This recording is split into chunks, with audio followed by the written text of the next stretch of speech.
Hello Simulation TV viewers, my name is Mike Smell, and in this episode of Simulation in Action, we'll be talking about how to perform a linear static stress analysis inside Autodesk Simulation Mechanical.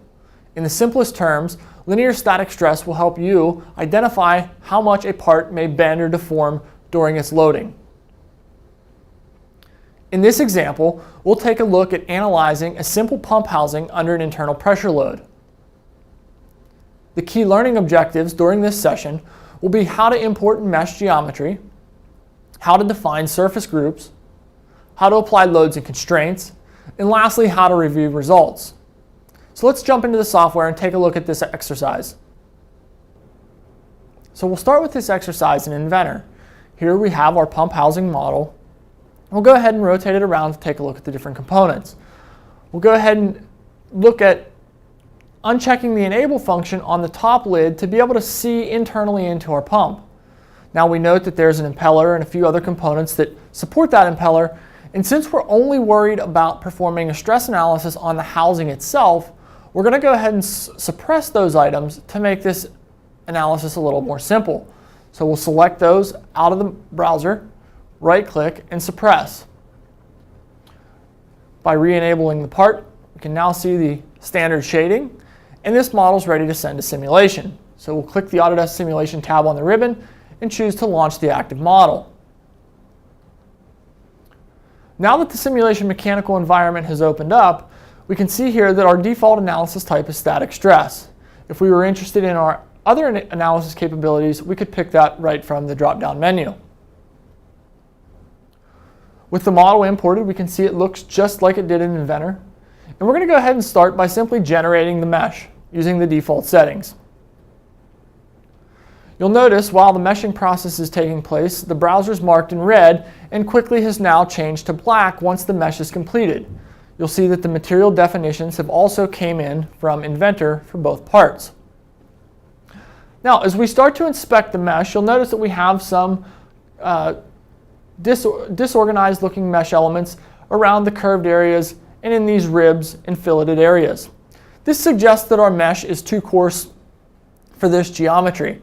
So very easily we can go up to our 3D mesh settings and adjust the slider to the left towards the fine setting. We'll regenerate the mesh and then look at how the mesh is distributed with a finer mesh. We'll notice now that we have a much more uniform mesh distribution through our thickness and around our filleted areas and ribbed areas. With this new mesh, we'll go ahead now and look at applying our loads and constraints. So to start, we're going to want to apply the load specifically to our large housing component. So we'll go ahead and select it and isolate it.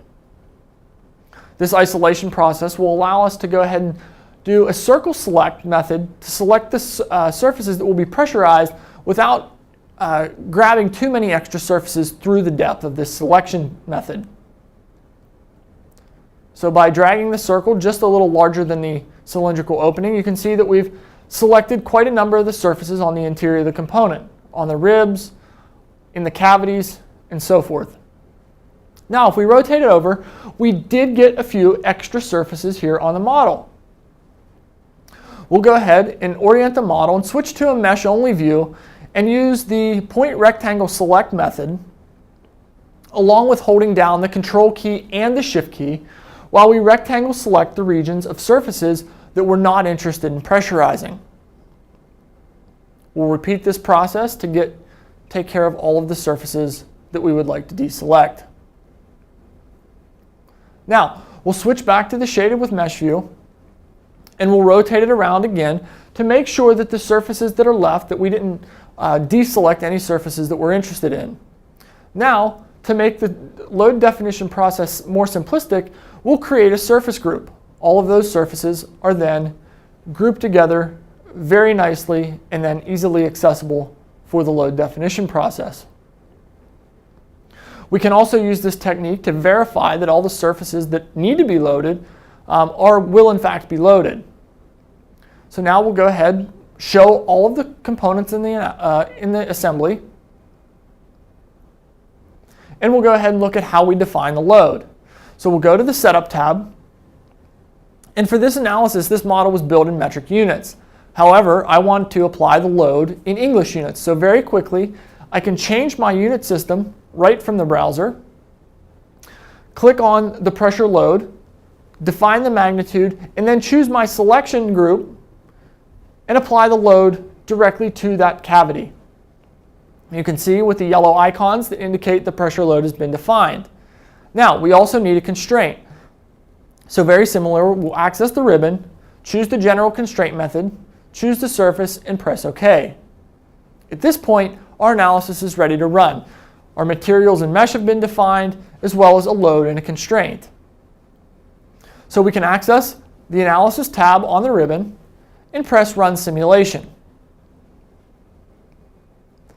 Moving into the results environment, we can see by default we're looking at the displacement. Note that we're looking at the displacement in inches. Again, this model was built in metric, so very similarly to what we did in the setup process, we can access the browser and click back to our metric unit system to go ahead and evaluate these results in the unit system of our choice. We can see that our displacement results are small, which is something that we want to make sure when we're doing a linear static stress analysis, as the assumption is that this part is not moving a large amount. We can look at the displacement pattern very quickly from the ribbon, switch to the von Mises stress results, and look at the stress distribution here through the walls, and then here in the cavity of the pump housing, noting that the high stress areas are there on the ribs and here in the pockets. Our next result of interest might be the factor of safety. So again, from the ribbon, we'll be accessing the factor of safety button, which is computed based off of the yield stress of the material. And in this case, we'll see that the minimum factor of safety in this design is 10.45. Now, if this factor of safety were much, much lower and did not meet our requirements, we could simply look at making a design change or investigating a different material for this design.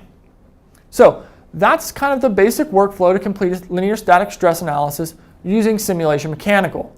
If you have any questions about linear static stress or any other capabilities of Simulation Mechanical, feel free to reach out to us at the Sim Squad. Thank you.